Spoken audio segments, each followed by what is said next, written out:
அனைவருக்கும் பள்ளிப்பாளையம் ஜோதிஷ வாசஸ்பதி தனக்கோடியின் வணக்கம்.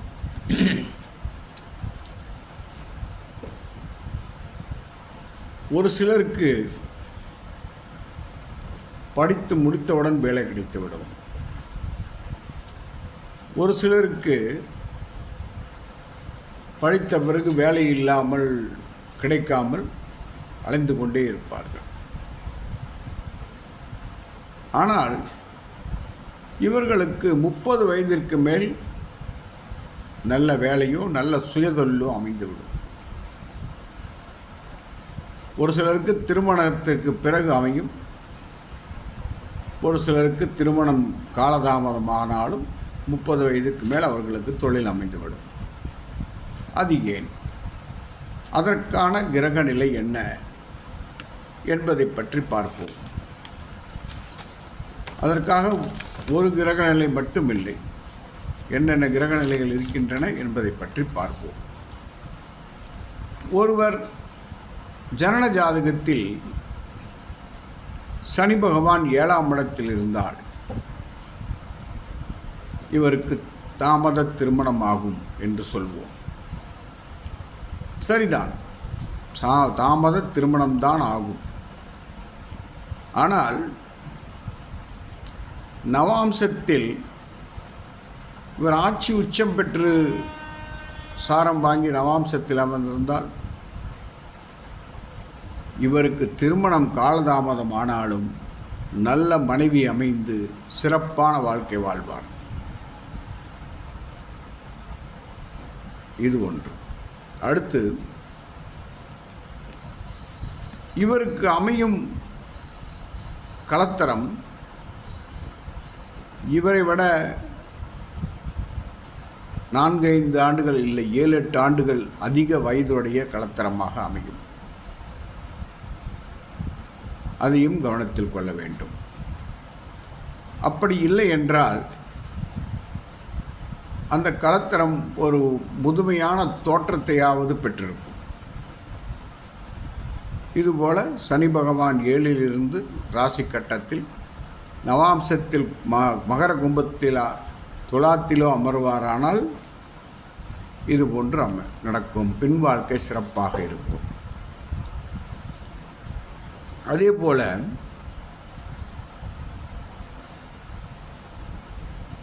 ஒரு ஜாதகத்தில் ராசி கட்டத்தில் சூரியன் கேது இணைவு இருந்தால் நாம் என்ன சொல்வோம்? அப்பாவுக்கும் மகனுக்கும் ஒத்து வராது, அப்பாவுடைய தொழிலை மகன் செய்ய மாட்டார் என்று தான் சொல்வோம். ஆனால் இந்த சூரியனும் கேதுவும் நவாம்சத்தில் வேறு வேறு ராசிகளில் இருந்தால், சூரியன் சிம்மத்தில் ஆட்சியாய் அமர்ந்து கேது ரிஷபத்திலோ விருச்சிகத்திலோ அமர்ந்து விட்டால் இந்த ஜாதகரின் பின் வாழ்க்கை அவரது அப்பாவின் தொழிலை எடுத்து செய்வதாக இருக்கும். அப்பாவை விட சிறப்பாக தொழில் செய்வார். மேலும்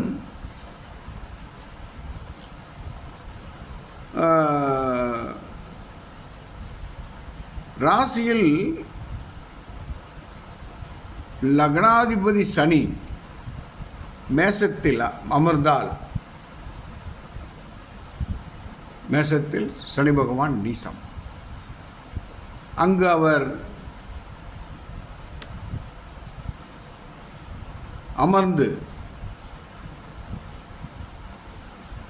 இருக்கும்போது நாம் என்ன சொல்வோம்? லக்னாதிபதி நீசமாகிவிட்டார், ஜாதகருக்கு சரியான ஒரு முடிவெடுக்க முடியாது, அவரால் சரியான ஒரு வாழ்க்கையை வாழ்வது என்பது சிரமம் என்று சொல்லுவோம். ஆனால் நவாம்சத்தை பாருங்கள். நவாம்சம் என்பதுதான் பின் வாழ்க்கையை பற்றி சொல்லக்கூடியது.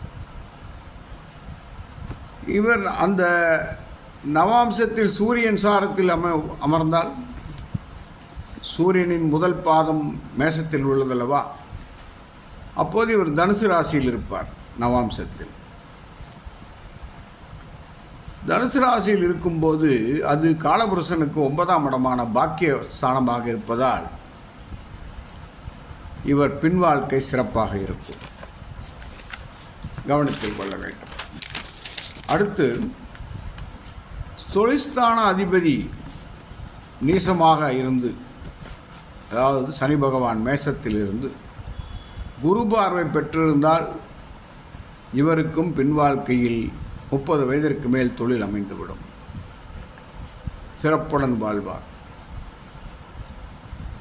அதேபோல் திருமணத்திற்கு பார்க்கும்போது ராசியில் சுக்கிரன் நீசமாக இருந்தால் திருமணம் தாமதமாக அமையும் என்று சொல்லுவோம். ஆனால் இவர்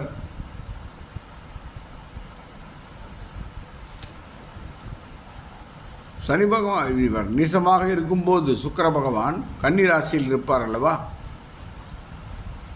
இதே கன்னிராசியில் அஸ்த நட்சத்திரம் சாரத்தில் இருந்தால், சுக்கிரனானவர் அஸ்த நட்சத்திர சாரத்தில் இருக்கும்போது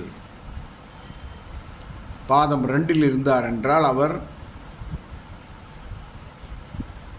ரிஷபராசியில் ஆட்சி பெற்று அமர்ந்தார் நவாம்சத்தில்.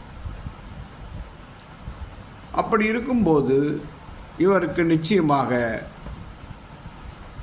நல்ல மனைவி அமைந்து பின் வாழ்க்கை சிறப்பாக இருக்கும்.